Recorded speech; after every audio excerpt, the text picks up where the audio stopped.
Broker. Biz bu so'zni juda ham ko'p eshitganmiz. Broker nimaga bizga kerak?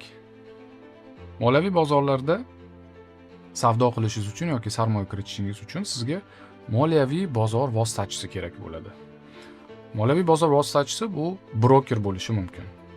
Treyderlarga bitim ochishi uchun va mana shu bitim moliyaviy bozorlarga chiqishi uchun o'rtada broker turadi. Trader bitim ochadi, broker bitimni oladi, moliyaviy bozorlarga olib chiqadi. Va sizni bitimingiz moliyaviy bozorlarda ishtirok etadi. Bir narsa sotib olmoqchimisiz? Quyidagi operatsiya treyderlar brokerlar orqali o'tkazishadi. Hozirgi kunda brokerlar tanlovi juda ham ko'p. Yaxshi brokerlar bor, yomon brokerlar bor. Odamlar har xil uslublarda savdo qilishadi. Kimdadir hisob raqam katta, kimdadir kichik. Qaysidir insonlar kun davomida savdo qilishadi, kimdir skalping, kimdir uzoq muddat. Hammada savdo uslubi har xil. Avvallari moliyaviy bozorlarga kirish juda ham katta kapital talab qilinardi. Yillar o'tib, asrlar o'tib, hozirgi kunda moliyaviy bozorlarga kirib savdo qilish uchun atigi 100, 200 yoki 1000 dollar ham kifoya. Avvalgi davrlarda, avvalgi yillarda quyidagi summa 1 million dollargacha yetib borardi. Do'stlar, odamlarda ko'p savol tug'iladi. Firuzbek aka, brokerdan qanday qilib to'g'ri ro'yxatdan o'tsak bo'ladi? Qaysi brokerda maslahat berasiz? O'sha brokerdagi savdo tizimlari, savdo usloviyalari, shartlari deylik, bizga ma'qul keladimi? Eng yaxshisini bizga tavsiya qiling. Aziz do'stlar, bugungi videoda biz sizlar bilan brokerdan to'g'ri ro'yxatdan o'tishni o'rganamiz. Bu video brokerda hisob raqami mavjud bo'lgan insonlarga ham to'g'ri keladi va moliyaviy bozorlarga endi birinchi qadamni qo'yib turgan odamlarga ham to'g'ri keladi. Boshladik.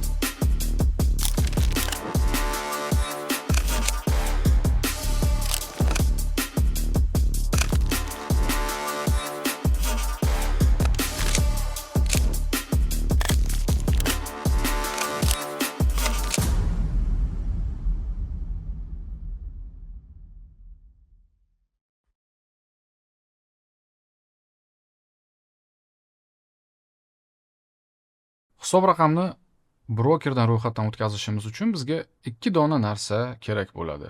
Birinchisi bu havola, ikkinchisi bu partner code, ya'ni kod. Do'stlar, nimaga buni kabi narsalar bizga kerak?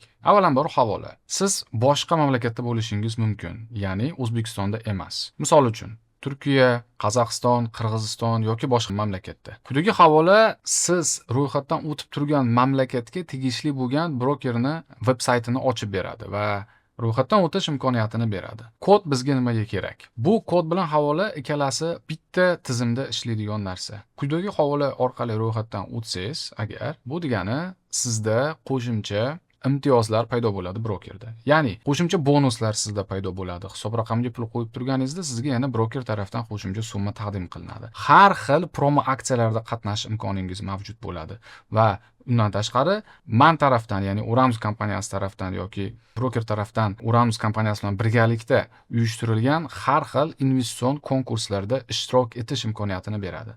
Agar quyidagi havola orqali o'tmasangiz, demak quyidagi men aytib o'tgan imtiyozlar sizda bo'lmaydi. Tanlov o'zlaringda, aziz do'stlar. Xo'sh, demak, brokerdan ro'yxatdan o'tishimiz uchun biz quyidagi yuqorida turgan havolani ustiga bosamiz yoki kopiya qilib turib o'zimizni brauzerimizga yuklab qo'yamiz. Agar oddiy Chrome brauzeri sizda bu narsani ochmasa, demak incognito, ya'ni xavfsiz degan tizimi mavjud Google'da. Quyidagi o'sha xavfsiz tizimiga bosib turib, incognito oynaga bosib turib siz ochsangiz bo'ladi quyidagi havolani. Bu havola videoni tagida, videoni sallohasida turgan bo'ladi, aziz do'stlar. O'sha yerga o'tib, havolani ustiga bosib yoki kopiya qilib keyin bemalol ishlataverasiz bu narsani. Xo'p, odatda havolani ustiga bossangiz, avtomat ravishda brauzer o'zi bu narsani ochish kerak bo'ladi. Men havolani ustiga bosmoqdaman, aziz do'stlar, va quyidagi oyna menda hozirchalik paydo bo'ldi. Endi keyingi ma'no qiladigan ishim bu, men bu yerda cookies принять все tugmasiga bosib qo'ydim xolos. Menda juda oddiy narsa bu yerda paydo bo'lmoqda. Men qaysi mamlakatdaman? Iltimos, yolg'onsiz o'zingizni hozirgi mamlakatingizni yozishingiz kerak bo'ladi. Ya'ni siz agar hozir deylik Turkiyada bo'lsangiz, ammo pasportingiz, propiskangiz, telefon raqamingiz O'zbekiston bo'lsa, sizga tavsiyam O'zbekistonda tanlash. Chunki yuklab turgan hujjatlaringiz siz hozirgi bo'lib turgan mamlakatga to'g'ri kelishi kerak bo'ladi. Bu yerda O'zbekiston men tanlamoqdaman. Bu avtomat ravishda tanlab berdi menga. Keyingisi elektron pochtam. Elektron pochtamni ham yukladim va bu yerda men parol o'ylab topishim kerak va o'ng tarafda menga aytib qo'ymoqdaki, qanaqangi bu yerda parol shakllanish kerak, ya'ni shart qonun qoidalarini. Parolni yozib bo'lganingizdan so'ng bu yerda есть kod partnyora degan so'z turibdi. Aytgancha, tilni ham o'zgartirsangiz bo'ladi. Bu yerda rus tili turibdi. Siz quyidagicha olib turib, bu narsani o'zbek tiliga o'tkazib qo'ysangiz bo'ladi. Mana menda hozir o'zbekcha. Hozir boshqa talab kiritib qo'yaman. Mana o'zbekchaga kiritib qo'ydim va bu yerda hamkor kodingiz mavjudmi degan so'rov belgisi turibdi. Bu yerga kiriting degan. Men quyidagi joyga bosmoqdaman va bundan avvalgi ko'rsatgan quyidagi partner kodni men kiritishim kerak bo'ladi. Xo'p, men buni bu yerga kiritmoqdaman. Kiritib bo'ldim va ro'yxatdan o'tish tugmasiga men bosmoqdaman. Elektron pochtangizni tekshiring degan menga xabar hozirda keldi. Ro'yxatdan o'tkazishni yakunlash uchun e-pochta manzilini tasdiqlang demoqda. Biz elektron pochtamizga o'tamiz aziz do'stlar. Elektron pochtamizga XM Global kompaniyasidan bizga xabar keldi. Shu xabarni men ochmoqdaman do'stlar. Va e-pochtani tasdiqlash degan tugmaga men hozirda bosmoqdaman. Va menda quyidagicha chiroylik рабочий kabinet, ya'ni ishlaydigan shaxsiy kabinetingiz ochildi va bu yerda sizdan so'ramoqda start the tour, ya'ni platformasidan so'ramoqdaki, sizni shaxsiy kabinetingiz bilan tanishtiraymi deb. Mayli, tanishtirgin degan narsaga bossak, mana bu yerda account center demoqda. Keyingisi funding, ya'ni hisob raqamlariga pul qo'yish, pul chiqarish. Bu yerda moliyaviy bozorlarga tegishli bo'lgan instrumentlar, watch list, ya'ni siz o'zingiz to'g'rilasangiz bo'ladi. Bu yerda qaysi instrumentlar bilan qarashdi. Bu yerda sizni savdolaringiz va savdo tarixingiz va eng oxirgisi yana qo'shimcha kompaniya tomonidan taqdim qilinadigan yangiliklar aziz do'stlar. Kelinglar tilni o'zbek tiliga o'tkazamiz. Yanada qulayroq va tushunarliroq bo'lishi uchun. Buning uchun men o'ng taraf yuqoridagi odamchani ustiga bosmoqdaman. Pastda settings turibdi. Bu yerga bosdim. Keyin language va bu yerda men o'zbek tilini tanlayman. O'zbekcha bo'ldi. Hamma narsa o'zbekchaga bu yerda o'tdi. Do'stlar, biz bir narsani tushunib olishimiz kerak bo'ladi. Ko'pchilik ro'yxatdan o'tishni biladi. Ko'pchilik hisob raqam ochishni biladi. Ammo hisob raqamga pul qo'yib turgan payti yoki pul chiqarish kerak bo'lgan payti mana shu yerda odamlarda muammo boshlanadi. Nega?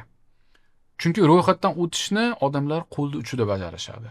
Shuning uchun ham odamlarda juda katta muammolar boshlanadi, aynan ro'yxatdan o'tib turganida.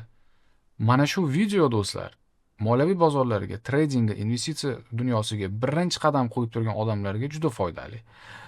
Ikkinchidan, agar sizda o'sha hisob raqamingiz bo'ladigan bo'lsa, bu video siz uchun emas.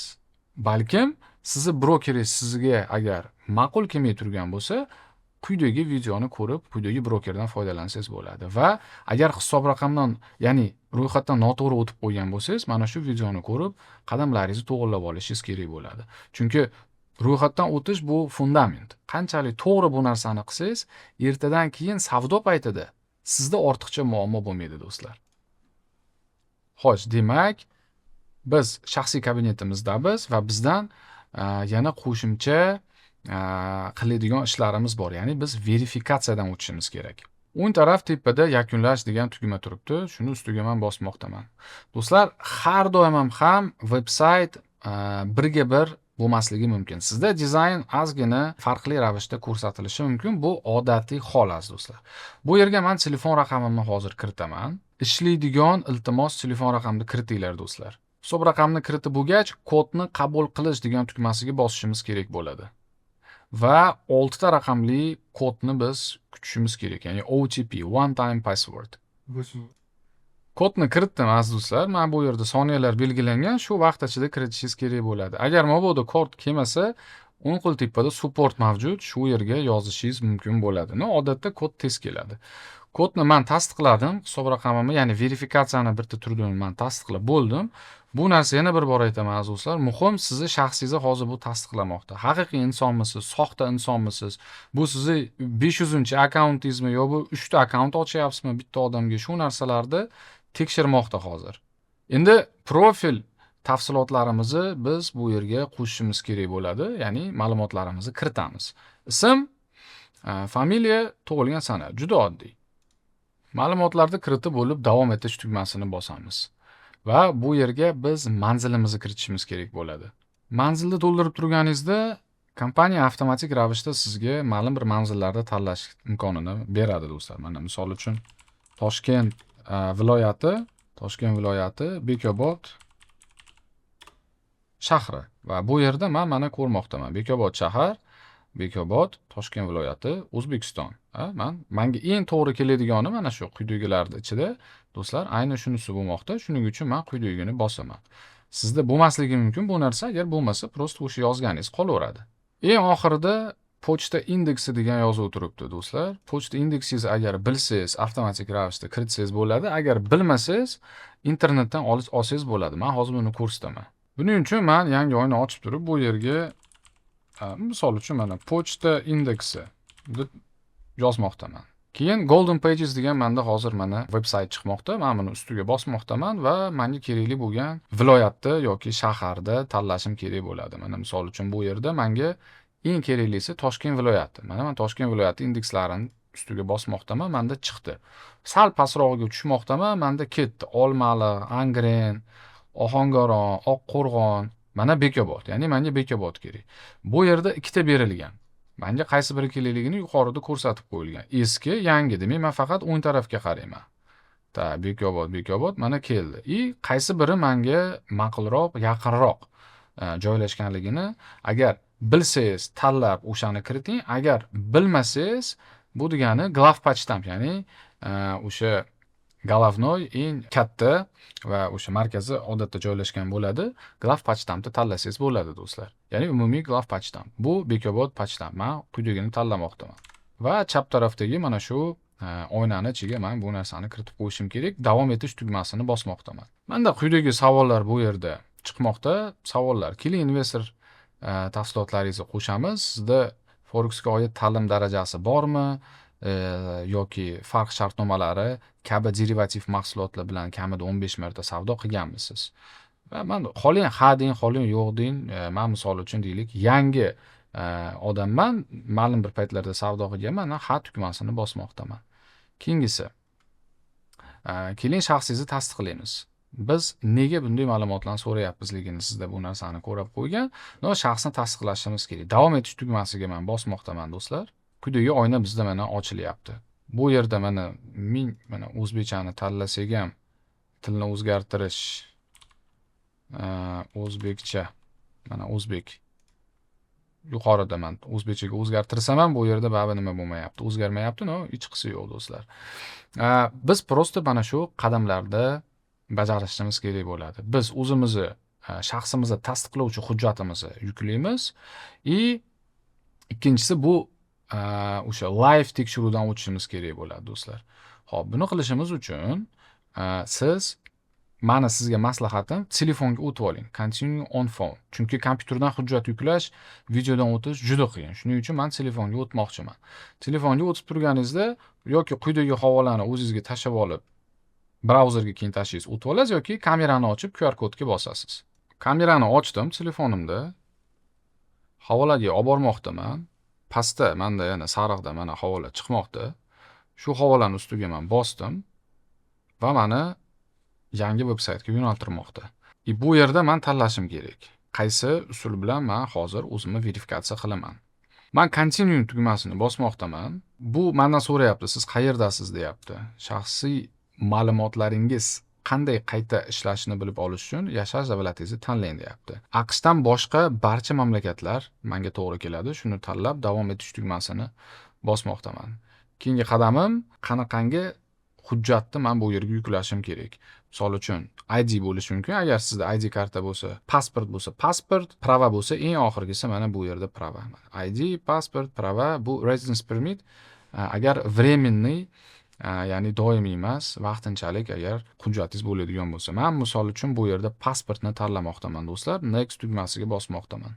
Va bu menga aytmoqda, pasportingizni yuklashga tayyor turgin va men bu yerda qizil bilan pastda belgilab qo'ygan do not edit images of your document, ya'ni hujjatlaringizni olgan rasmini o'zgartirmang, hech qanaqangi filtr bo'lmasin bu yerda. Xo'p, keling mana continue tugmasiga men bosdim. Kameraga kirishga ruxsat bering. Davom etish bu yerda. Allow tugmasini men bu yerda bosmoqdaman. Mana bizda hozir mana shu pasport yuklashimiz kerak bo'ladi. Svet tushmaslik kerak, juda ham bir chiroyli ravishda qo'lingizga ushlab turib ham bu narsani yuklasangiz bo'ladi. Ko'rib turganingizdek skaner qilinmoqda degan yozuvlar chiqdi va men keyin mana yuklab bo'lgandan keyin hech narsa tugmani bosmadim, continue tugmasini bosmoqdaman. Endi yuzingizni tasdiqlashingiz kerak.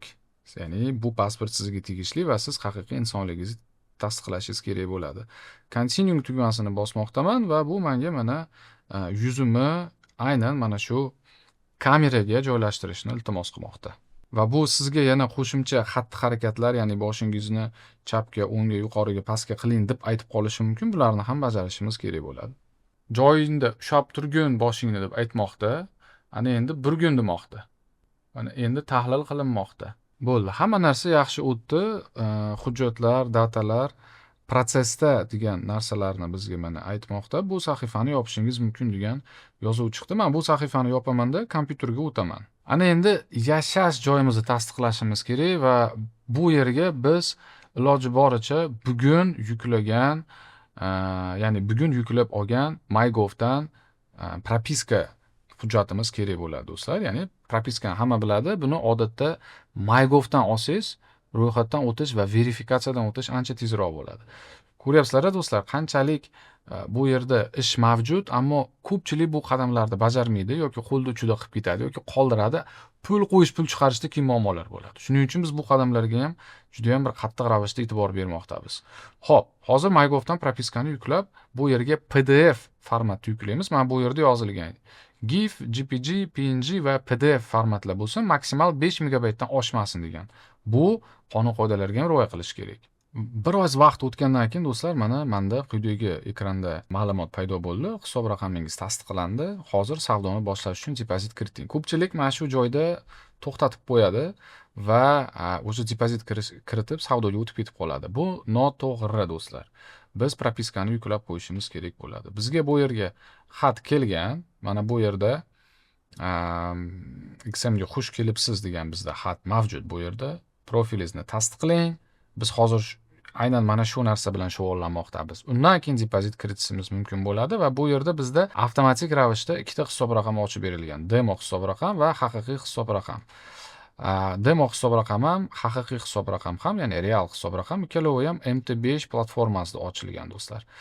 MetaTrader ID quyidagicha, mana quyidagicha, server quyidagicha va hisob raqamda paroli e'tibor beringlar, bu yerda yo'q. Parol esa siz shaxsiy kabinet ochib turganingizda qanaqangi parol kiritgan bo'lsangiz, ayni o'sha parolni kiritishingiz lozim bo'ladi. Ya'ni lishniy kabinet paroli bilan, mana shu joyda paroli bilan, mana bu ikkita hisob raqamda paroli do'stlar bir xil. Bu narsaga ham biz hozir yetib kelamiz. Avval muhim narsalar, profilni tasdiqlashimiz kerak bo'ladi. Bu xat menga kerak, shuning uchun men buni o'chirib tashlamayman, bu menda turaveradi. Menga yana bitta xat bu yerda kelgan, bu hisobni tasdiqlash degan xat bo'ladi. Va bu xatda menga aytilmoqdaki, hisob raqamingiz tasdiqlandi, hamma yoq yaxshi, savdo qilsangiz bo'ladi, deyapti. Rahmat, hamma yoq zo'r, lekin pul chiqarib turganingizda muammo bo'ladi. Sababi siz propiskani yuklamagansiz bu yerga. Men bu xatni o'chirib tashlayman. Bu xat menga kerak emas, aziz do'stlar, va hozir propiskani yuklayman. Men bu yerga faylni olib tashlab qo'ydim. Hujjatlarni yuborish degan tugmani bosdim. Hujjatlar muvaffaqiyatli yukladi deyapti. Holatni tekshirish tugmasiga bosmoqdaman va bu yerda menga aytmoqdaki, shaxsni tasdiqlovchi hujjat tekshirilgan, bu ikkalasi o'sha bitta narsa. Yashash joyini tasdiqlovchi hujjat olindi, ya'ni ular qabul qildi, ammo hali tekshirgani yo'q. Quyidagi joyda menda do'stlar o'sha оповещение keladi, to что hamma yoq yaxshi degan va shunda men o'sha bemalol hisob raqami pullarimga yetishi mumkin. Tak, bu joyga bosib ko'ramiz. Biz bu narsalarni yashash joyimizni o'zi hujjatini tashlab qo'ydik. Bu narsaga siz o'zi e'tibor bermang. Chunki bu narsa qachon yo'qolib ketadi? Qachonki sizning hujjatlaringiz, yashash joyingiz mutlaqo tasdiqlangan bo'lsa. Elektron pochtamizga ham xuddi shu xabar keldi. Hujjatlar muvaffaqiyatli yuklandi degan xabar keldi. Bu yerda ham aytmoqda, sizdan yuklangan hujjatlaringiz boshida borasida tegishli bo'lmagan tasdiqlovchi xabar olmaguningizgacha boshqa hujjatlarni yuklamaslik so'raladi deb. Ya'ni boshqa hech narsa qilmang. Bu xabarni o'chirib tashlasangiz ham bo'ladi. Oynani bir marotaba yangilab bordim va mana bu dumaloqcha yarmiga to'lgandi. Hozir mana почти oxirigacha ham to'lib qoldi.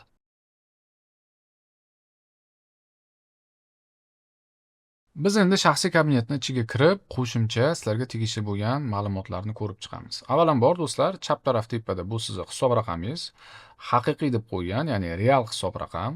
Bu yerda o'sha hisob raqamga tegishli bo'lgan hamma ma'lumotlar ko'rsatilgan. Keyingisi demo, mana bu yerda haqiqiy, mana bu yerda demo. Bu yerda demo hisob raqam. Ustiga bossangiz, bu degani quyidagi shaxsiy kabinetingizda hozir demo hisob raqamga o'tib qoldingiz degani. Bu yerda demo hisob raqamga tegishli bo'lgan ma'lumotlar kerak bo'lsa shu yerni o'zidan ham siz savdo qilsangiz bo'ladi, bitim ochsangiz bo'ladi. Bu yerga TradingView kompaniyasi tomonidan o'rnatilgan platformasi mavjud, ya'ni Superchart'da bu yerda mavjud. Chap taraf tepada time frame, misol uchun mana 1 soatli time frame. Hozir biz yevro dollarni kuzatmoqdamiz. Tilloni bossak bo'ladi yoki Bitcoinni bossak bo'ladi. Mana Bitcoin 1 soatli time frameda quyidagi ravishda mana ko'rsatilmoqda. Siz yo bu narsani buy qilsangiz bo'ladi yoki sell qilsangiz bo'ladi. Misol uchun quyidagi narsani yozsangiz one click trading, ya'ni bitta tugmachani bosib savdo qilish degan narsani anglatadi. Bu yerda yoki siz sell pozitsiya ochasiz yoki buy pozitsiya ochishingiz kerak bo'ladi. Bu yerda miqdor yoki siz bu narsani lotda yozsangiz bo'ladi. Xohlang miqdorda yozing, xohlang lotda yozing. Ko'pchilikka lot osonliroq bu yerda tuyuladi. Misol uchun 001 ga talab etilgan marja $2 deyilmoqda. Biz bu narsani misol 1 lot deydigan bo'lsak, $218 marja talab qilinmoqda. Bitcoinning har bir dollar harakatidan biz $1 zarar yoki daromad ko'rishimiz mumkin bo'ladi. Xo'p, endi take profit yoki mana agar odatda oldindan take profit qo'yiladi, bo'lsa take profit qo'yasiz yoki stop loss masofangizni qo'ysangiz bo'ladi bu yerga. Keyin o'zi qaror qabul qilasiz yoki sotib quyidagi tugmani bosasiz yoki xarid qilaman deb turib quyidagi tugmani bosasiz. Biz bu yerda narx flat zonada do'stlar, mayli kelinglar biz bu narsani sotib yuboramiz. Mana sotib yubordik. Hozirchalik bizni daromadimiz -$60. Mana bu yerda PNL umumiy hisob raqam ko'rinib turibdi. Nimaga -60? Chunki spread bor va mana narx harakat qilsa o'zgaradi. -60 edi va -$27 ga mana hozir bizni daromadimiz tushdi aziz do'stlar. Bu savdo instrumentlari. Buni o'zgartirsangiz bo'ladi. Chap taraf tepada quyidagi joyga bosib turib, qaysi biri sizga kerak bo'lsa, birinchi nima narsa yuqorida tursin, qaysi biri pastda tursin, bularni barchasini o'zgartirsangiz bo'ladi. Kerak emas bo'lganlarini o'zingiz uchun o'chirib qo'ysangiz ham bo'ladi. Mabodo agar sizga qaysi turlari kerak emas bo'ladigan bo'lsa, mana X tugmasini bossangiz, bu yerda ancha mana o'zgarish bizda sodir bo'lgan. Yangi nazorat ro'yxatini o'zingiz uchun yozmoqchi bo'lsangiz, bunga birorta bir nom berasiz. Misol mana trading deb turib, yo mana scalping deylik, scalping. Scalping deb turib mana yaratish. Bo'ldi, mana yaratildi. Tahrirlash ustiga bosib turib, nazorat ro'yxatini yoki o'chirishingiz mumkin, yoki nima qilishingiz mumkin bo'ladi. Mana scalping bitta misol uchun turibdi.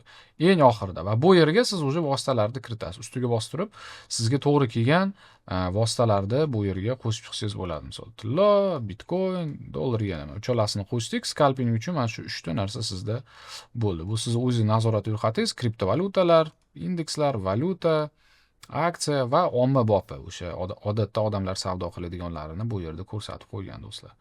Endi grafik mavjud, bu TradingView'niki, bu yerda PNL, hamma narsa bu yerda mavjud. Bu yerda siz savdolaringizni ko'rsangiz bo'ladi. Chap tarafda, ya'ni ochiq bitimlaringiz mana shu quyidagi joyda turilibdi. Imенно ochiq pozitsiyalar. Bu yerda limit orderlaringiz yoki stop orderlaringiz, bu yerda tarix, ya'ni ochilib yoki yopilgan сделкалар. Mana misol uchun hozir biz quyidagi сделкani men agar yopib yuborsam, misol uchun men bu yerda X turibdi, close position ustiga bosdim, pozitsiya menda yopilib ketdi. Bo'ldi. Men bu narsani savdolar turibdi, boshdan o'tib tarixga mana o'tmoqdaman. Mana Bitcoin minus $39 bilan menda yopildi. То есть bu mani tarix. То есть bu yerda уже MetaTraderga ulanmasdan turib ham aynan kompyuter orqali yoki telefon orqali ham savdo qilsangiz bo'ladi. Endi hisob raqamlariga keladigan bo'lsak do'stlar, kelinglar hisob raqamlarni biz sizlar bilan nazorat qilamiz. Buning uchun men uni ustiga bosaman. Menga real hisob raqam hozirchalik kerak. Haqiqiyga o'tkazib turib ustiga bosmoqdaman. Bu yerga men o'tdim va menga kerakli qiziqarli joyi menga bonuslar qiziq do'stlar.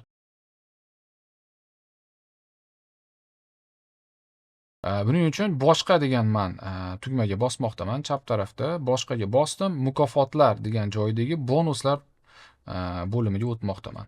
Depozit bonuslari eslaringda bo'lsa, men sizlarga videoni boshida aytgandim. Quyidagi havola va kod orqali o'tsalaring, sizlarda qo'shimcha imtiyozlar paydo bo'ladi. Misol uchun mana hozirda yangi mijozlarga va hozirgi kundagi savdo qilib turgan mijozlarga do'stlar quyidagi bonuslar taqdim qilinmoqda.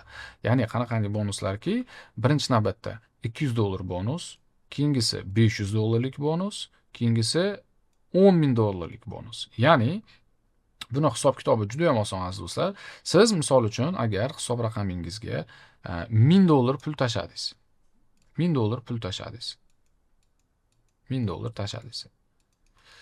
Sizda birinchi mana bu bonus ishlaydi avtomatik ravishda. Ya'ni hisob raqamingizga qo'shimcha $200 pul tushadi. Sizda bu yerda 800 qoldi. 800 qoldi. $200 ga $200 tushdi. Chunki $200 ga 100% bonus beriladi. $800 ga 50% bonus sizga taqdim qilinadi. Ya'ni 50% gacha deb sizga bu narsani aytmoqda. Ya'ni $800 bor, buni 50% 400, ya'ni $400 sizga yana bu yerga qo'shib beriladi. Itogo siz $1000 hisob raqamingizga pul tashladingiz, ammo $1000 $1600 bo'lib hisob raqamingizga tushdi aziz do'stlar. Agar deylik faqatgina $200 hisob raqamga pul tashlasangiz, bu degani sizda faqat bu bonus ishlaydi va hisob raqamingiz jami $400 bo'lib sizda ko'rinadi. Agar siz deylik $1000 emas, balkim $1200 tashlasangiz hisob raqamingizga, bu degani mana bu $200 sizga beriladi. Sizda $1000 qolyapti. Ya'ni bu $200 ga bu $200 berildi. $1000 qolyapti, sizga 50% bonus beriladi va bu ham $500 gacha. Ya'ni bu degani yana $500 o'sha $1000 $50% $500 da. Shuni yana beriladi. Jami hisob raqamingizga $1900 $1900 pul bo'ladi. Ya'ni 1200 emas, balkim $1900 pul bo'ladi. Agar siz deylik 1200 emas, balkim $2000 $10,000 tashlaylik mana. $10,000 hisob raqamli pul tashlasangiz, hisob qonun qoida o'shanaqangi. Mana bu yerda $200 beriladi, mana bu yerda keyingisi $500 beriladi. Sizda bularni olish uchun $1200 plyus ketgan xolos.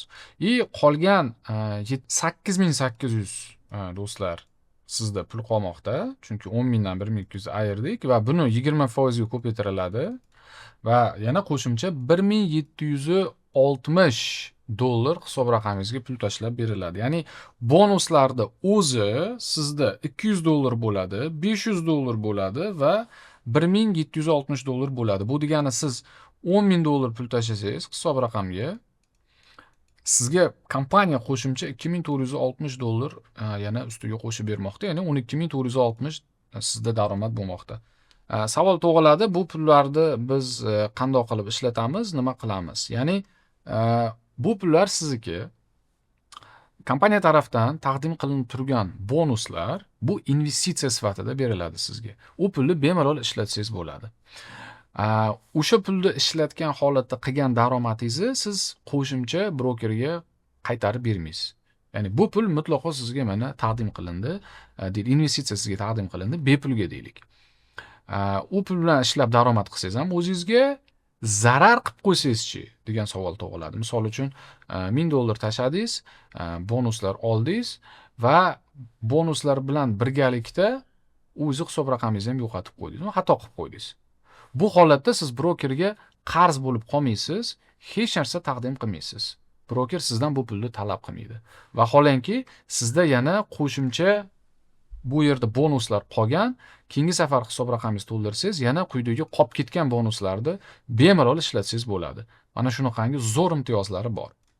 Bundan tashqari yana qo'shimcha promo aksiyalar mavjud bo'ladi va mana shu promo aksiyalarda ham siz ishtirok etsangiz bo'ladi, agar videoni boshidagi havola orqali o'tilgan bo'lsa do'stlar, ro'yxatdan. Nimaga? Chunki har xil biz promo aksiyalar qilamiz va bu promo aksiyalarni faqatgina o'zimizni o'sha mijozlarimiz uchun taqdim qilamiz. Uranus kompaniyasining mijozlari uchun do'stlar. Begona insonlar uchun emas. Shuning uchun o'shanaqangi shu kabi promo aksiyalar yoki yana qo'shimcha bonuslar yoki investitsion qanaqangidir loyihalar bo'lib qoladigan bo'lsa, chempionatlar bo'ladi. Mana o'tgan safar o'zi bir necha marotaba chempionatlar o'tkazdik va yutgan insonlarga qo'shimcha pul mukofotlari topshirildi do'stlar. Mana shunaqangi holatlarda siz ham xabardor bo'lasiz. Bu narsani men ommada e'lon qilaman. Albatta, siz ham xabardor bo'lib turib, bu narsalardan ham foydalana olsangiz bo'ladi. Bir jamiyat bo'lib, birgalikda yuqoriga qarab har xil loyihalarni birgalikda amalga oshirib, u narsalardan ijobiy ravishda foydalanib boramiz do'stlar.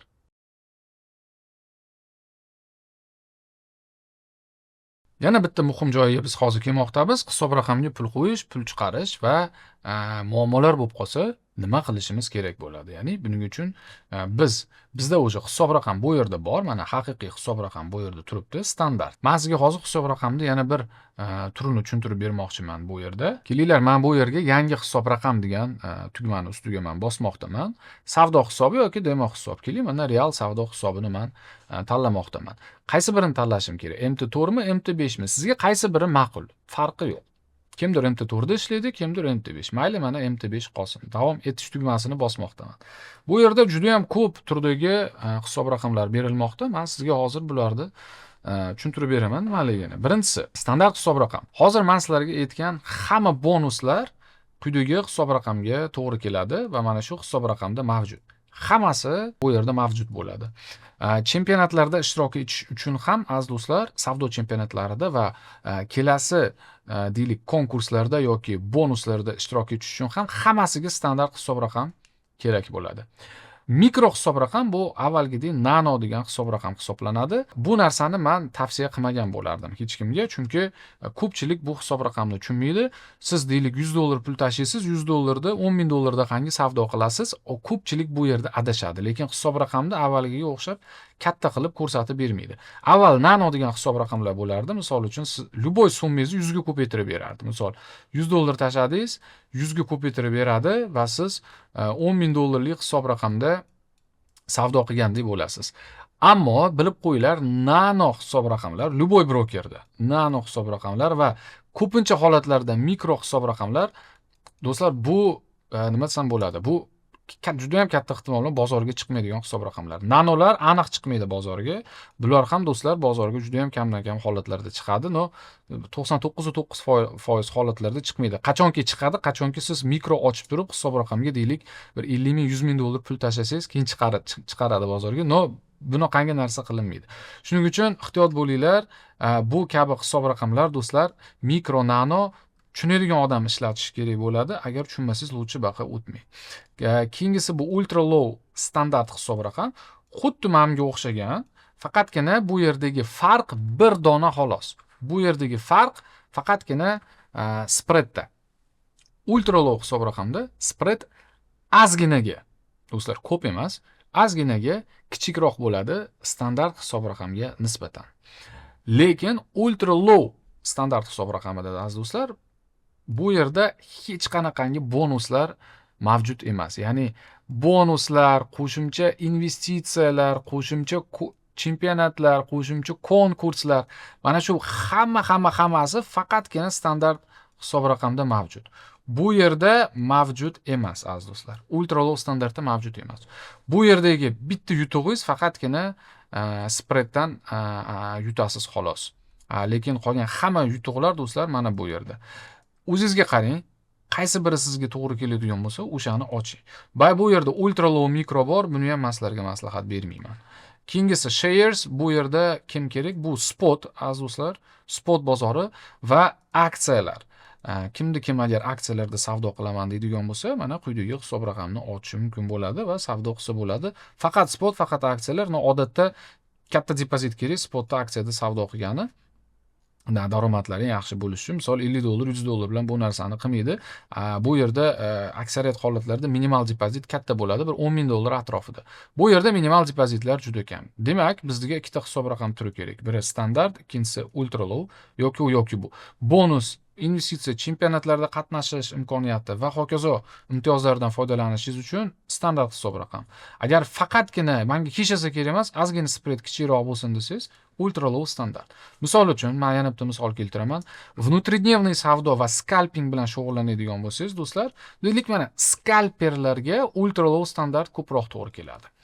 Agar siz внутридня, o'rta muddat, uzoq muddat bo'ladigan bo'lsa savdolaringiz, demak siz do'stlar bu yerda mana standart hisob raqamda ochishingiz kerak bo'ladi. Ya'ni hisob raqamlarning turlari savdo uslubiga qarab ham tanlaniladi. Xohlaganingizga kelib turib ochib tashlamangiz, bu narsa xato bo'ladi aziz do'stlar. Endi misol uchun bizda o'zi hisob raqam ochilgan, kelinglar yana bitta hisob raqam ochamiz. Misol uchun mana standart hisob raqamini men tanladim, pastga tushaman, davom etish tugmasini bosmoqdaman. Boshidan bosh qilamiz bu narsani. Xo'p, chap taraf tepada haqiqiy, ustiga bosdim, keyin pastga tushdim. Haqiqiy joyga o'tqizdimda plus bosdim. Plusdan keyin savdo hisobini bosdim. Platforma tanladim, MT5, davom etish tugmasini bosdim. Bu yerda standart hisob raqam, buni ustiga bosdim. Keyingisi davom etish. Bu narsani ustiga bosdim. Savdo hisobingizni moslashtiring deb menga bu yerda aytmoqda. Kredit yelka turibdi, asosiy valyuta turibdi, hisobnoma standart men uchun turaveradi. Xohlasangiz boshqa nom yozib qo'ying o'zingiz uchun. Bu faqat sizda ko'rinadi bu ma'lumot.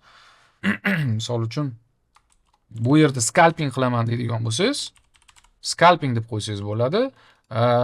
Hamkor kodi mavjudmi? Albatta mavjud. O'sha bu yerdagi o'sha video darslarning boshida men sizga ko'rsatdim.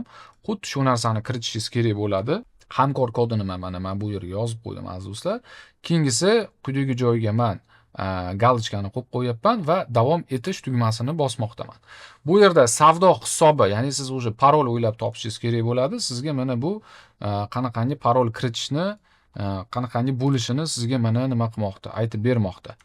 Bu yerga deylik yana ko'payib ketar ekan. Misol, bundoq qilib turib, bizga nima narsa kerak? Ingliz tilida katta harf kerak. Mana ingliz tilida katta harfni biz mana yozdik bu yerga. Yakunlash tugmasini bosmoqdaman. Hisobingizni scalping degan o'sha hisob raqam bizda mana ochildi do'stlar. Yuqorida tepaga men ustiga bosmoqdaman. Menda haqiqiyda ichida ikkita hisob raqam. Bittasi mana standart, bittasi mana scalping degan hisob raqam menda turibdi.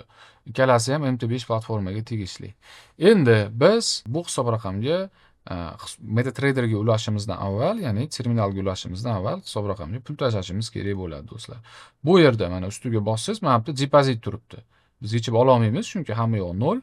Biz depozit qilishimiz kerak. Depozit ustiga bosdim.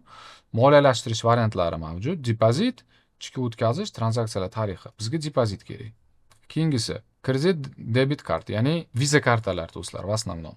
Keyingisi kriptovalyuta, Binance Pay, Binance orqali rasmiy ravishda faqat o'tkazishlaring kerak bo'ladi, agar kripto bo'yicha operatsiyalar bo'lsa. Do'stlar, O'zbekistonda hozirgi kunda kriptovalyuta operatsiyalarini amalga oshirish mumkin, ya'ni sotib olish, sotib yuborish faqatgina rasmiy ravishda. Hozirgi kunda Binance platformasi orqali bu narsalar amalga oshirilmoqda. Faqatgina o'sha rasmiy ravishda buni qilish kerak. Yana bir bor takrorlayman, yoki kripto shoxobchalarda, litsenziyaga ega bo'lgan kripto shoxobchalarda do'stlar. Qonun qoidalarini bilgan holda uni buzib qo'ymanglar. Xo'p, yoki Uzcard Humo. Menga ma'quli, misol uchun Uzcard Humo aziz do'stlar. Men Uzcard Humoni ustiga bosmoqdaman. Отдельно Uzcard, отдельно Humoni tanlamaysiz. Bu yerda ikkalovi bitta. Depozit miqdori bu yerda men o'zim yozib qo'ymoqdaman. Bu yerda ko'rsatilgan minimal 600 ming so'm, maksimal bitta tranzaksiya bu yerda mana bizga ko'rsatilib qo'yibdi do'stlar, 10 million so'm. Misol 30 million tashlayman desangiz 3 marotaba tashlashingiz kerak bo'ladi, потому что bittada 10 million so'm o'tadi. Minimal 600 ming so'm, demak men deylik mana 650 ming so'm pul o'tkazmoqchiman bu yerga. To'lov yo'q deb turibdi. Depozit miqdori dollarda 51.42 dollar meni hisob raqamimga pul tushishi kerak bo'ladi. Dalshi depozit tugmasini men bu yerga bosmoqdaman aziz do'stlar. Depozit kiritasizmi degan savol keltirmoqda. Ha, kiritaman, tasdiqlash va meni to'lov oynasiga hozir yuboradi bu. Mo'xtamiz. Hech narsani bosib tashamanglar, hech narsani o'zgartirib tashamanglar. Nazat, obnovit va hokazo degan narsalarni qilib tashamanglar aziz do'stlar. Sizlardan iltimos, chunki bu to'lov tizimi juda muhim. Ba'zi paytlari internetingiz sekin ishlab qolishi mumkin, ba'zi paytlari tez. Hammada har xil holat, kimdir telefondan qilib turgan bo'lishi mumkin ro'yxatdan o'tishdi. Shunga iltimos, maksimal darajada buni zagruzka bo'lishini kutinglar. Mana bu yerda zagruzka tugadi. Kutdik. Chiqdi 650 ming so'm. Tekshiring summani. Nuqtadan keyin iloji boricha umuman summa bo'lmasligi kerak. Yaxlit summa bo'lishi kerak. 650 ming, 640 ming yoki 700 ming rovna, yaxlit summa. Keyingisi transfer to card. Ustiga bosdim. Ana endi menga tanlov beryapti, qaysi biri? Menga Humo kerak aziz do'stlar. Shu Humo bu yerda yoki Uzcard. Humoni ustiga bosdim va meni hozir yana yangi oynaga yo'naltirmoqda. Kutmoqdaman. Bu hamma joylari muhim. Aziz do'stlar, yana bir bor iltimos qilaman. Hammasi muhim. Endi qaranglar, mana bu joyga kelganimizdan keyin menga 10 daqiqa vaqt beryapti. Bu narsani, bu operatsiyani amalga oshirishim uchun. Menga karta raqam bermoqda. Mana bu yerda summani bermoqda, mana bu yerda menga yana qo'shimcha ma'lumot bermoqda. When transferring via PayMe app, payment may not go through. Please use your bank's app. Ya'ni bu iltimos qilyaptiki, do'stlar, iltimos klik yoki PayMe orqali to'lamanglar. Iltimos sizni kartangiz o'sha tegishli bo'lgan bank ilovasi orqali to'langlar. Chunki tizimda xatolik ketib qolishi mumkin. Bu deylik muammo emas, bu pullarni o'sha xatolik bo'lgan pullarni qaytarib olishingiz mumkin. Muammo emas, faqat vaqtingiz ketadi aziz do'stlar. Shuning uchun faqatgina iltimos bank ilovasi orqali to'lov qilinglar. PayMe Click kabi ilovalar orqali emas, chunki PayMe Click, Paynetlar bular bank emas. Tushuntiradimi? Keyingisi tranzaksiyaga e'tibor bering. Bitta tranzaksiya bo'lishi kerak xolos. 500 marta o'tkazib tashamang, o'tmadi. Bir martalab. Endi karta raqami to'g'ri bo'lishi kerak va eng muhimi summa to'g'ri bo'lishi kerak do'stlar. Misol uchun siz bu yerga 650 ming so'm deb turib 649.900 tashib borsangiz, bu tranzaksiya ko'rinmaydi. Buni avtomat robotlar qabul qiladi. Ya'ni nuqta virguligacha to'g'ri bo'lgan summani nuqta virguligacha to'g'ri bo'lgan kartaga tashlanyaptimi yoki yo'qmi, shuni nima qiladi. Endi qarang, to'lov qilib bo'lganingizdan keyin upload receipt, ya'ni o'sha to'lov tranzaksiyasini siz o'zingizga saqlanib qilib qo'yishingiz kerak bo'ladi. Chekni o'zingizga saqlanib qilib qo'yasiz va keyin mana shu joyga yuklab qo'yasiz. Yuklab qo'yganingizdan keyin bo'ldi, men to'lov qildim degan tugmaga bosasiz. Endi biz to'lov qilamiz. Do'stlar, yana bitta muhim ma'lumot, iltimos. Karta, pul o'tkazib turgan hozir kartangiz bor-ku, o'zingizga tegishli bo'lishi kerak. Shaxsiy kabinetga yuklagan hujjatlaringiz va kartangiz bitta odamning nomida, ya'ni sizni o'zingizning nomingizda bo'lishi kerak. Agar hisob raqamni deylik, onangiz nomiga ochib turgan bo'lsangiz yoki yaqin qarindoshingiz nomiga ochib turgan bo'lsangiz, misol akangiz nomiga deylik, demak, shaxsiy kabinet ham, hujjatlar ham, verifikatsiyadan o'tgan inson ham, kartalar ham o'sha odamga, ya'ni akangizga tegishli bo'lishi kerak bo'ladi. Chunki pul chiqarib turganingizda sizni danliklaringizni ishlatgan holatda pul chiqadi aziz do'stlar. Shunga iltimos qilib qolaman, hamma narsa bitta odamning nomida bo'lishi kerak bo'ladi. Shaxsiy kabinet, hujjatlar va karta. Birovning kartasidan pul o'tkazmang. Mana do'stlar, hisob raqamga pulni tashladik va skrinshotlarni yuklab shu tugmaga bosdik aziz do'stlar va hammasi mana muvaffaqiyatli o'tdi. Pul o'tgandan keyin avtomatik ravishda mana bizga depozitingiz uchun rahmat degan mana xabar keldi. Endi mabodo deylik, agar sizda bank ilovasi oldingizda bo'lmasa, yaxshi ishlamay turgan bo'lsa, albatta PayMe yoki Clickdan foydalansangiz bo'ladi, lekin qanaqangidir uzilish bo'lib qolsa, muammo bo'lib qolsa, plyus joyida tushmasa, nimaga xabar bersangiz bo'ladi. Supportga yozasiz, sizga sirazu darhol muammoni yechishga yordam berishadi. Ammo chek bilan hamma narsani o'zingizga saqlanib qilib qo'ying va to'lov qilib turganingizni tashlab qo'ying. Bu hammasi muhim, do'stlar. Bu hammasi muhim. Tushunyapsizmi? Xo'p, endi bu yerda bizda depozit tarixi, meni hisoblarim. Bu narsalar menga в принципе keragi yo'q. Men buni X tugmasini bosmoqdaman. Quyidagi joyga bosdim. Endi e'tibor bering. Men $51 tashlaganman xolos. Lekin hisob raqamimda $102. Nimaga bunaqangi? Chunki menga depozit berilgan. Endi keling, men depozitimni bir ko'raychi. Mana bu yerda chap taraf pastda bonuslar. Bu yerga o'tsam, mana qarang. berilgan $200 man shuncha depozitimni hali ishlatmaganman, bonuslarimni $200 faqatgina 51.41 mani hisob raqamimga yana tushdi. Ya'ni bu yerda yana qo'shimcha depozitlarda men ishlatsam bo'ladi. Bonuslarda men yana ishlatsam bo'ladi azizlar. Hisob raqamida pul bor. Bu narsani men MetaTrader ilovasiga ulab qo'ysam kifoya. Buning uchun yana chap taraf pastga boshqa degan joyga men bosmoqdaman va menga kerakli bo'lgan narsa bu platformalar. Meni hisob raqamim MT5 do'stlar. Mana ustiga bosmoqdaman. Standart MT5 degan hisob raqam. Demak, menga MT5 platformasi kerak. Shuning uchun men bu yerga o'tdim. MT5 platformasini bosdim. Menda MT5 ochdi. Mendan so'ramoqda. Nima narsa? Ilovami, kompyutermi, WebTradermi? WebTrader через kompyuter brauzer orqali savdo qilinadi. Kompyuter do'stlar. Terminal bo'ladi. Ilova endi telefon yoki iOS yoki Android. Menga kompyuter kerak. Kompyuterning ustiga bosdim. Bu yerda menda mana ustiga bosmoqdaman. Загрузка ketmoqda. O'zi bu bo'ldi ham загрузка. Mana quyidagi narsa menda turibdi do'stlar. Buni men ustiga 2 marotaba bosib uстановка qilishim kerak bo'ladi. Mana uстановка qilish uchun menda quyidagi yozuvlar chiqmoqda. Juda oddiy. Next tugmasini bosdim va kutib turaman. Yuqorida mana bu narsa 100% to'lish kerak bo'ladi. 100% to'lgandan keyin terminal sizni kompyuteringizga o'rnatildi degan narsani anglatadi. Odatda juda tez to'ladi. Men atalab videoni hozir men pauza qilmayman, чтобы sizlar tushunishlaring uchun qanchalik tez bu platforma uстановка bo'lishini ko'ramiz. Bu yerda qo'shimcha reklamalar mavjud. Ko'rib turibsiz. Bu narsalarga e'tibor bermasangiz ham bo'ladi. Bu imенно MetaCodes kompaniyasi tarafdan sizga taqdim qilinib turgan reklamalar. Prinsipi sizga hozir bu narsalarning barchasi kerak emas. Загрузкani tezligini ko'rishingiz mumkin do'stlar. Atalab men videoni pauza qilmayapman. Bo'ldi, tugadi. Men finish tugmasini bosmoqdaman bu yerda. Finish tugmasini bosdim, menga quyidagi oynani mana chiqarib berdi. Bu oyna menga kerak emas. Men X tugmasini bu yerdan bosmoqdaman va chiqib ketmoqdaman. Keyingisi menda уже terminal ochiq. Mana shu terminal menda уже ochiq. Bu narsani men o'chirib yuborsam bo'ladi. Bu menga kerak emas. Va sizda quyidagi ikkita ikonka paydo bo'ladi. XM Global MT5 va MetaEditor 5. MetaEditor 5 ham kerak emas, buni o'chirib tashlasangiz bo'ladi do'stlar. Bo'ldi, buni o'zi qoladi va bu avtomatim sizga quyidagi oynani ochib beradi. Bu oynada siz o'zingizni hisob raqamingizni kiritishingiz kerak bo'ladi MetaTraderga ulashingiz uchun. Buning uchun biz shaxsiy kabinetga o'tishimiz kerak. Shaxsiy kabinetda bu oyna ham bizga o'zi kerak emas. Katta rahmat.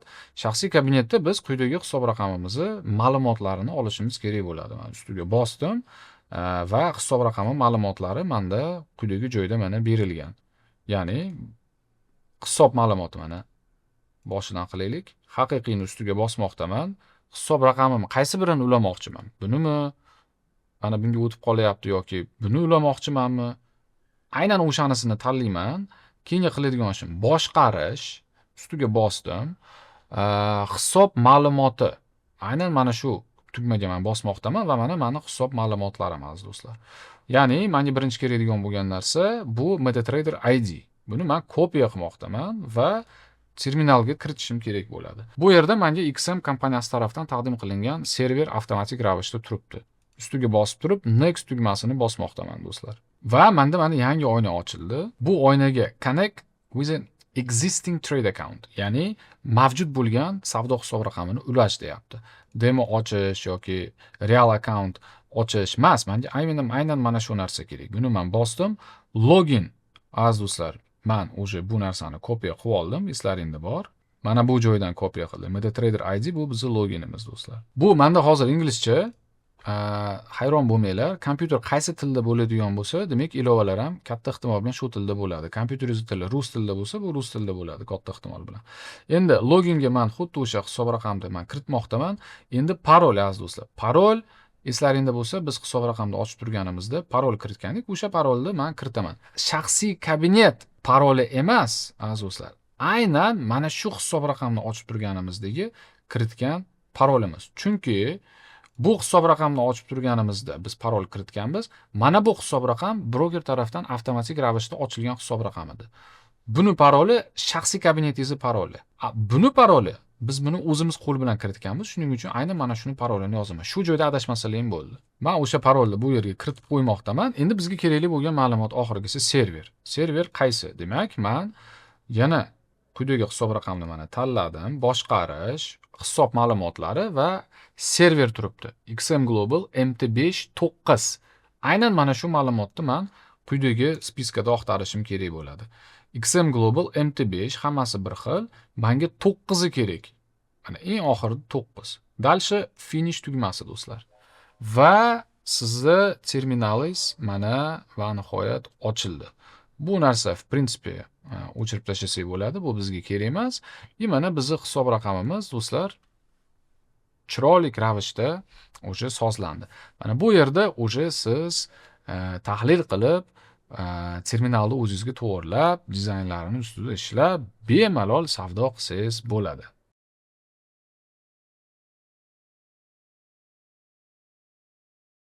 Plus bu narsani albatta siz o'zingizni telefoningizga ham hisob raqamingizni bemalol ulab olsangiz bo'ladi. Buning uchun yana quyidagi joyga bosib turib, boshqa platformalar, ilova degan joyda turibdi yoki iOS yoki Android mana. Ustiga bossiz QR kodni telefonda ekranda olib kelib turib, MetaTrader'ni telefonga skachat qilib ulab qo'ysangiz bo'ladi. Juda oddiy, juda sodda, qiyin joylari mavjud emas va hammasi intuitiv ravishda qilinadi. Hisob raqamni iPhone ilovasiga ulash uchun, ya'ni telefonga ulash uchun deylik, iPhone telefonini iOS tizimidagi ekosistemasiga ulashimiz uchun aziz do'stlar, men sizga o'sha operatsion tizimga ulash uchun men sizga hozir buni qadamma-qadam ko'rsatib beraman. Buning uchun bizga App Store kerak bo'ladi. Bu juda ham oddiy. U yerdagi dannelar farq bo'lishi mumkin, aynan hisob raqamlari, ammo bu misol tariqasida sizga juda ham yaxshi MetaTrader 5 mobil ilovasini o'rganishga ham, ishlatishga ham foydali bo'ladi degan umiddaman. Hozir qiladigan ishimiz MetaTrader 5 terminalini iPhone ga o'rnatamiz. Buning uchun App Store tugmasini bosib magazinga kirishim kerak va mana bu yerga MetaTrader degan so'zni yozaman va mana MetaTrader 5 degan yozuv chiqdi. Men ustiga bosmoqdaman. MetaTrader chiqdi и загрузка, ya'ni yuklab olish tugmasini ustiga bosmoqdaman. Endi kutib turaman bu yuklanib olishgacha. Ilova yuklanib bo'ldi telefonimizga. Men bu yerdan chiqib ketaman. MetaTrader 5 ni ustiga bosmoqdaman. Notification yuboraymi demoqda, mayli, jo'natgan. Accept, keyin cancel, ya'ni hisob raqamni ochib beraymi demoq, hisob raqam demoqda, menga kerak emas. Shunga mana cancel tugmasini bosmoqdaman. Telefonim inglizcha, sizlarda o'zlaringning tillaring, telefonlaringda shunga qadamlar lekin bir xil. Endi shaxsiy kabinetimga o'tishim kerak bo'ladi hisob raqamni ulashim uchun. Shaxsiy kabinetda men o'zimni haqiqiy hisob raqamini topishim kerak. Misol uchun hozir boshqa hisob raqamda bo'lishingiz mumkin. Deylik, mana standartasiz. Biz bundan oldin scalpingni ochgandik. Mana men scalping hisob raqamni ulamoqchiman. Shu hisob raqamga o'tdim. Hisob raqamni yana ustiga bosmoqdaman. Bu yerda boshqarish degan tugma turibdi. Ustiga bosdim. Hisob ma'lumoti tugmasini ustiga bosmoqdaman va quyidagi ma'lumotlar menga kerak bo'ladi. Telefonga qaytaman. Bu yerda poiskga, qidiruvga serverda yozishim kerak bo'ladi yuqoridagi, ya'ni XM Global bo'ldi. Mana XM Global chiqdi. Endi menda bu yerda mana ko'rib turishlaring mumkin. XM Global Limited turibdi. Menga mana shu kerak bo'ladi. O'rtadagisi XM Global Limited ustiga bosdim. Bu yerda ikkita misol bor. Ya'ni yangi akkaunt ochish yuqorida, real account, mana yuqoridagi pastda use existing account deb qo'ygan. Menga mana shu pastdagisi kerak. Ya'ni serverda bilishim uchun yana lичный kabinetga qaytmoqdaman. Bu yerda server ko'rsatilgan. XM Global MT5 9, mana shuni topishim kerak bo'ladi ro'yxatdan. 999 mana topdim. Hamma narsa bir xil bo'lishi kerak. Endi login mana MetaTrader ID mana bu. Mana shuni hozir kiritaman. Xo'p, bir xil bo'lishi kerak, xatosiz. Xo'p, keyingisi parol. Parolni yozishim kerak bo'ladi va parolni ham kiritishim kerak bo'ladi. Hisob raqamda paroli. Chunki bu hisob raqam aynan yangi ochilgan va parolni o'zimiz kiritganmiz. Parolni kiritganimizdan keyin done tugmasini bosishimiz kerak bo'ladi. Hisob raqamga kirdik. Hisob raqamimizda pul mavjud emas, shunga bu yerda hech narsa ko'paytirilgani, ko'rsatilgani yo'q. O'ng tarafda settings, ya'ni nastroykalar turibdi. Ustiga bossangiz, o'zingizni shaxsiy ma'lumotlaringiz bu yerda ko'rsatilgan. Keyingisi chap tarafda history, ya'ni tarix, o'sha pul qo'yib pul chiqarilgan tarixi mana bu yerda mavjud. Keyingisi trade, ya'ni ochiq bitimlaringiz va hisob raqamingiz haqida ma'lumotlar, u yerda bizda hech narsa yo'q. Chart bu grafik, azizlar, quotes bu o'sha savdo qilinadigan instrumentlari. Bu yerda sizga kerakligini chapdan o'ngga qilib turib o'chirib tashlashingiz mumkin. Qaysi biri sizga kerak emas bo'ladigan bo'lsa, qaysidir biri sizga kerak bo'ladigan bo'lsa, siz u yerga o'zingizga biror nimani qo'shishingiz mumkin bo'ladi. Buning uchun bu yerga poiskga yozishingiz kerak bo'ladi. Misol uchun mana gold. Tillo. Mana tillo bor ekan. Mana ustiga bir ptichkani qo'yib qo'ydim. Mana bizda tillo qo'shilib qoldi bu yerga. Misol uchun Bitcoin kerak bizga. Bitcoin dollar mana ptichkani qo'ydim. Mana Bitcoin ham qo'shildi. Agar nomlarini bilmasangiz, o'ng taraf tepada mana o'sha ruchka bor. Buni o'rnini almashtirsangiz bo'ladi yokida poiskga bosib turib, o'sha sizga nima narsa kerak? Valyutami, kriptovalyutami, aksiyalarmi, indekslarmi, derivativlarmi, mana misol uchun ustiga bosib turib, bu yerda derivativlar deylik, mana futures deylik, index deylik, mana bunisi bularda shartnomalarini, sroklari mavjud. Bizga bu emas, derivatives, cash, indices. Mana shu yerda deylik S&P 500 bizga kerak. Mana S&P 500 kerak, Dow Jones va Nasdaq. Mana Nasdaq. Mana uchalasini qo'ydim. Bu yerda mana ular paydo bo'ldi. Savdo qilish oddiy. Buni grafikka tashlash uchun ustiga bosib turib, chart tugmasini bossangiz, buni grafika ochiladi. Chap taraf tepada time frame. Mana M1 ustiga bosib, mana D1 qilsangiz, mana kunlik time frame. Savdo qilishingiz uchun do'stlar, ustiga bosib turib, trade tugmasini bossangiz, bu yerda ma'lumotlar chiqadi. Mana hajm, stop loss, take profit va bitim turi. Misol uchun bu yerda limit order bo'lishi mumkin yoki bozor bilan kirib ketishingiz mumkin bo'ladi. Chap taraf pastga code'ga o'tadigan bo'lsangiz, yana siz o'sha qaytib savdo instrumentlaringizga qaytib kelasiz. Trade tugmasini bossangiz, ochiq va yopiq bitimlaringiz. Sizlarni tabriklasak ham bo'ladi aziz do'stlar. MetaTrader'dagi hisob raqamingizni mana telefonga ham ulab oldingiz.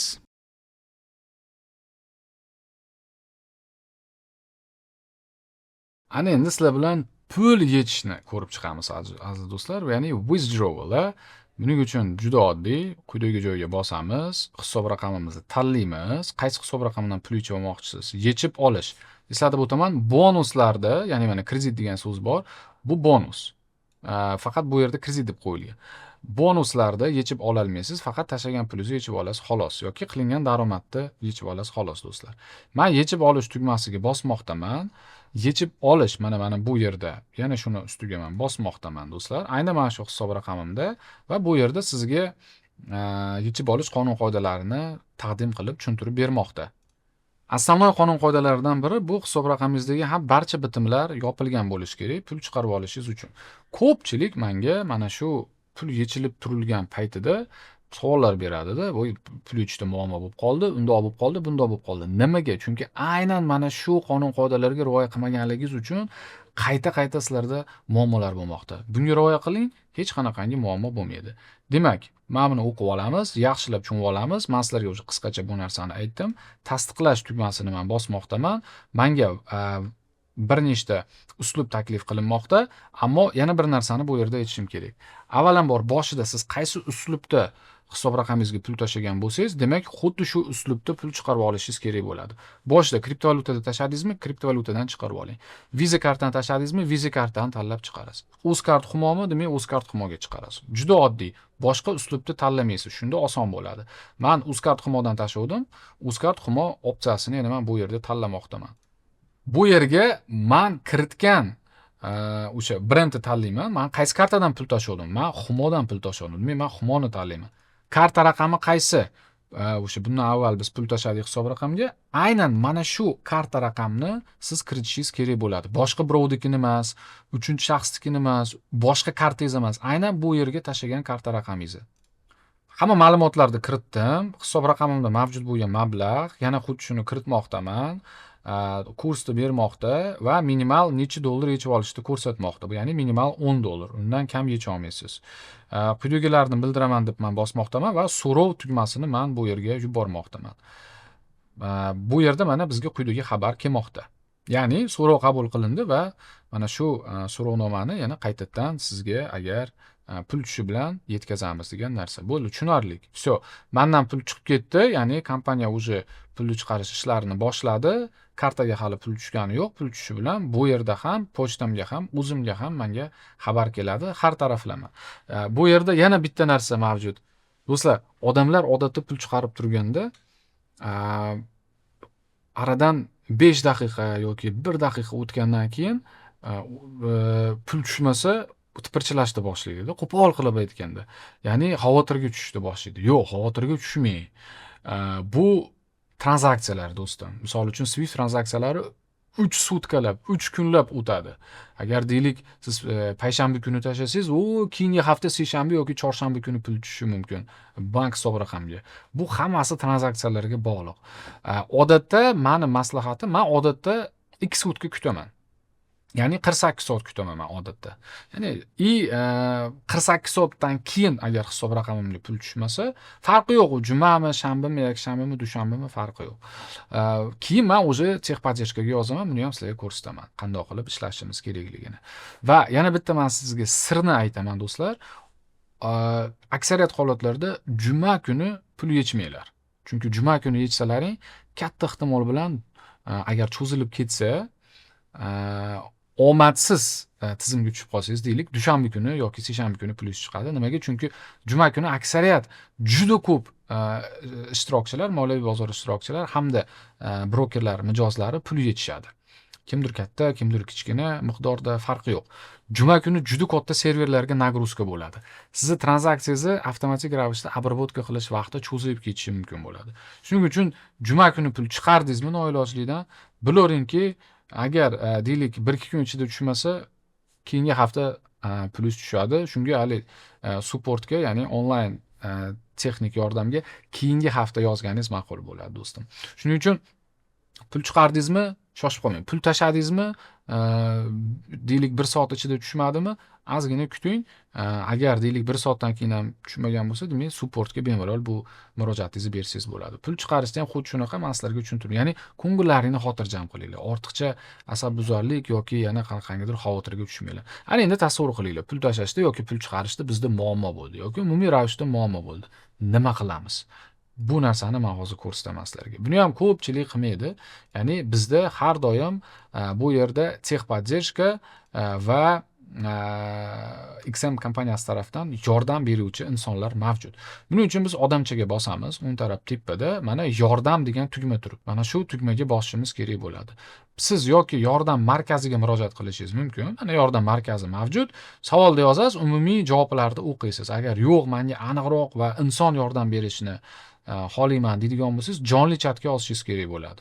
Jonli chat ustiga bosasiz, chap taraf pastda jonli chat chiqdi. Ya'ni mana jonli chat turibdi. WhatsApp, Line, Telegram yoki jonli chat. Jonli chatga bossangiz, mana shu ekranda gaplashasiz. WhatsApp bo'lsa telefonga o'tkazib yuboradi, Line, Telegram bo'lsa o'sha ilovalarga o'tkazib yuboradi. Men kompyuterdan ketmoqchi emasman, shunga jonli chatni tanlamoqdaman. Va menga savol beryapti, qaysi tilda sizga jonli chat murojaat qilsin? Inglizcha yoki ruscha, o'zbekcha. Keling, o'zbekcha. Chatni boshlash. Mana shu tugmaga men bosmoqdaman va meni hisob raqamlarimga hozir meni murojaatimga o'zi mana avtomatik ravishda odamlar menga yozdi. Bu yerga men o'zimning savolimni yozishim mumkin. Misol, hisob raqamimga pul tushmadi. Faqatgina bunaqangi yozsangiz, hisob raqamimga pul tushmadi. Qaysi hisob raqamingizga, standartmi, demomi, nomerini-chi, qayerdan tashladingiz, Uzcardmi, Vizami? Juda savol ko'p. Tushundingizmi? Shuning uchun savol berib turganingizda maksimal ravishda aniqroq savol berish kerak. Misol uchun, keling mana assalomu alaykum. Hozir assalomu alaykum. Mening deylik standart. Men misol tariqasida hozir buni yozmoqdaman. Raqamimga soat, misol uchun necha deylik mana 18:00 da GMT +5, ya'ni Toshkent vaqtini men bu yerda ko'rsatmoqdaman. GMT +5 da Uzcard orqali, Humo qiluvdik, mana Humo orqali so'mdagi tranzaksiyani men bu yerda ko'rsatishim mumkin. Misol uchun mana 650 ming so'm yoki qovus ichida o'sha dollarda ko'ringan hisob raqamingiz bor-ku, $51.41 pul o'tkazgan edim. Men hozir xatolarga qaramayapman, imloga, grammatikaga do'stlar, to'g'ri tushunasa tez yozyapman. Pul o'tkazgan edim va pul tushmadi. Pul oradan deylikdan 4 soat o'tdi, ammo pul tushmadi. Menga yordam bering. Bo'ldi. Ya'ni nimaga bunaqangi aytmoqdaman va bu yerda skripka turibdi. Skripkaga ustiga bosib turib, do'stim siz iltimos qilaman, o'sha hali chekni baqa yuklab qo'ying. Siz o'sha chekingiz bo'lgan, o'sha chekni yuklab qo'ying. Nimaga bu narsa muhim? Chunki qanchalik holatni aniq va ravshan odamga tushuntirib bersangiz, shunchalik muammoingiz tez hal bo'ladi. Chunki holatni siz zo'r bilasiz. Nimaga? Chunki bu holatda o'zingiz o'tiribsiz, miyada ma'lumot ko'p. Lekin mutlaqo begona inson, tasavvur qiling. Mutlaqo begona inson kelyapti-da, sizga yordam bermoqchi, pul tushmadi deyapsiz. U hayron. Qaqa tushmadi, nima, qanaqa? Bilib turibdi siz mijozligingizni. Lekin to'liq ma'lumotga ega emas. Sizga yordam berish uchun. U qayergadir bosish kerak, knopkalar ko'rish kerak, tranzaksiyalar ko'rish kerak, unda hech qanaqa ma'lumot yo'q. Tushundingizmi? Shuning uchun sizga iltimos qilaman, do'stim. To'laqonli ravishda bu narsani yozing va mana bu skripkaga o'sha skrinshotni chekni belgilab qo'ying. Agar savolingiz mutlaqo boshqa yo'nalishda bo'ladigan bo'lsa, demak, o'sha yo'nalishga tegishli bo'lgan savollarni va aniq holat yuzasidan bo'lgan voqeani va mana bu skripkaga agar bo'lsa, o'sha skrinshot yoki qo'shimcha hujjatlarni yuklab qo'ying. Bo'ldi. Menga bu chat kerak emas, do'stlar. X'ni yopish, katta rahmat, yuborish, mana hammasi zo'r, hammasi yaxshi. Buni ham men yopib qo'ysam bo'laveradi, do'stlar. Mana shundoq qilib biz o'zimizni brokerdan to'g'ri registratsiya va ro'yxatdan o'tish, verifikatsiyadan o'tish, KYC tizimlaridan o'tish videosini yakunlasak ham bo'ladi. Do'stlar, yana bir bor takrorlayman, kim agar moliyaviy bozorlarga birinchi qadamini qo'yib turgan bo'lsa, hisob raqamni yaratish, u yerga pul qo'yish, pul chiqarish va verifikatsiyalardan o'tish tizimlarini to'g'ri qiling. Bu sizning birinchi qadamlaringiz. Shartda o'zida xato qilsangiz, keyin asabingiz buziladi, vaqtingiz ketadi, uxlamaysiz, siqilishni boshlaysiz, noto'g'ri qilib qo'yganligingiz uchun, chunki pulingiz muzlab qoladi, pul tushmay qoladi, pul chiqmay qoladi va juda ham ko'p holatlar yuzaga kelishi mumkin. Hatto hisob raqamingizni bloklab qo'yishi ham mumkin, do'stlar. Shunga mana shu videoda ko'rsatilgandek hamma narsani qadamma-qadam olib boring.